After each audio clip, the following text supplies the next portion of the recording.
Master minds commerce చదవాలనుకునే 10th inter విద్యార్థుల తొలి ఎంపిక.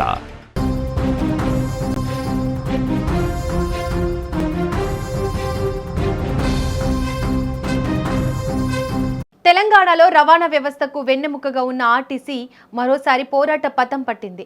సామాన్యుడి వాహనం నిలిచిపోనుంది. తన హక్కుల సాధన కోసం, ఉనికిని కాపాడుకోవడం కోసం కార్మిక లోకం కదం తొక్కుతోంది. 2026 ఏప్రిల్ 21 అర్ధరాత్రి నుంచి అంటే ఈ రోజు అర్ధరాత్రి నుంచి రాష్ట్ర వ్యాప్తంగా ఆర్టీసీ బస్సులు నిలిచిపోనున్నాయి. పలు డిమాండ్ల సాధన కోసం ఆర్టీసీ జేఏసీ ఇచ్చిన సమ్మె పిలుపుతో ప్రయాణికుల్లో ఆందోళన మొదలైంది. ఆర్టీసీ జేఏసీ చైర్మన్ వెంకన్న ఈ సమ్మెకు సంబంధించి కీలక వ్యాఖ్యలు చేశారు. తాము తలపెట్టిన ఈ మహాసమ్మెకు అన్ని ఆర్టీసీ సంఘాలతో పాటు పలు ప్రజా సంఘాలు కూడా పూర్తి స్థాయిలో మద్దతు ప్రకటించాయని ఆయన తెలిపారు. సమ్మె నోటీసు ఇచ్చి 41 రోజులు గడుస్తున్నా ప్రభుత్వం నుంచి ఎలాంటి స్పందన లేకపోవడం దురదృష్టకరమని ఆయన ఆవేదన వ్యక్తం చేశారు. యాజమాన్యం కానీ ప్రభుత్వం కానీ చర్చలకు పిలవకుండా కాలయాపన చేస్తోందని ఆయన విమర్శించారు. ప్రభుత్వం ఇప్పటికైనా కళ్ళు తెరిచి సమ్మెపై జోక్యం చేసుకోవాలని, సమస్యలను పరిష్కరించాలని ఆయన కోరారు. ముఖ్యంగా ఆర్టీసీని ప్రభుత్వంలో విలీనం చేస్తామన్న పాత హామీని కార్మికులు గుర్తు చేస్తున్నారు.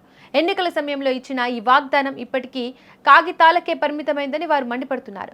కేవలం కాలయాపన చేయడానికే విలీన కమిషన్ వేశారని, దానివల్ల ఒరిగేది లేదని జేఏసీ నేతలు ఆరోపిస్తున్నారు. ఒకవైపు నష్టాల్లో ఉన్న మెట్రో రైలును ప్రభుత్వ పరం చేసేందుకు అడుగులు వేస్తున్న పాలకులు లక్షలాది మందికి సేవలందిస్తున్న ఆర్టీసీని ఎందుకు పట్టించుకోవడం లేదని వెంకన్న నిలదీశారు. మెట్రోపై చూపుతున్న ప్రేమలో కనీసం సగం కూడా ఆర్టీసీపై చూపకపోవడం వివక్షే అని ఆయన ధ్వజమెత్తారు. రాష్ట్ర ఆర్థిక పరిస్థితి సాకుగా చూపి ఆర్టీసీ డిమాండ్లను పక్కన పెట్టడం సరికాదని కార్మిక సంఘాలు అంటున్నాయి. రాష్ట్ర ఖజానా ఖాళీగా ఉంటే వేల కోట్ల రూపాయల వ్యయంతో మూసీ నది అభివృద్ధి ప్రాజెక్టును ఎలా చేపడుతున్నారని వారు ప్రశ్నిస్తున్నారు. అలంకారప్రాయమైన ప్రాజెక్టులకు నిధులు ఉంటాయి కానీ కార్మికుల పొట్ట నింపడానికి నిధులు ఉండవా అని వారు నిలదీస్తున్నారు. ఎలక్ట్రిక్ బస్సుల పేరుతో ప్రైవేటు వ్యక్తులకు మేలు చేయాలని చూస్తున్నారని, తద్వారా సంస్థను ప్రైవేటీకరించే కుట్ర జరుగుతోందని ఆందోళన వ్యక్తం చేశారు. హైదరాబాద్ నగరంలో ఆర్టీసీ ఉనికిని లేకుండా చేసేందుకు ప్రభుత్వం పక్కా ప్రణాళికతో వెళ్తుందని వెంకన్న విమర్శించారు.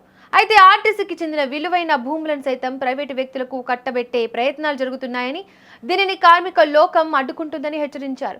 ఈ పోరాటంలో అవుట్ సోర్సింగ్ సిబ్బంది కూడా భాగస్వామ్యులు కావాలని, అందరం కలిసికట్టుగా ఉంటేనే విజయం సాధ్యమని పిలుపునిచ్చారు. ఈ సమ్మె రాబోయే రోజుల్లో మరో సకల జనుల సమ్మెగా మారి ప్రభుత్వాన్ని ఉక్కిరి బిక్కిరి చేయడం ఖాయమని జేఏసీ హెచ్చరిస్తోంది. ప్రభుత్వం దిగి వచ్చే వరకు చక్రం తిరిగే ప్రసక్తే లేదని కార్మికులు భీష్మించుకుని కూర్చున్నారు. రేపటి నుండి బస్ స్టాండ్లు బోసిపోనున్నాయి. ప్రయాణికులకు కష్టాలు మొదలు కానున్నాయి. ప్రభుత్వం ఎలా స్పందిస్తుందో వేచి చూడాల్సిందే.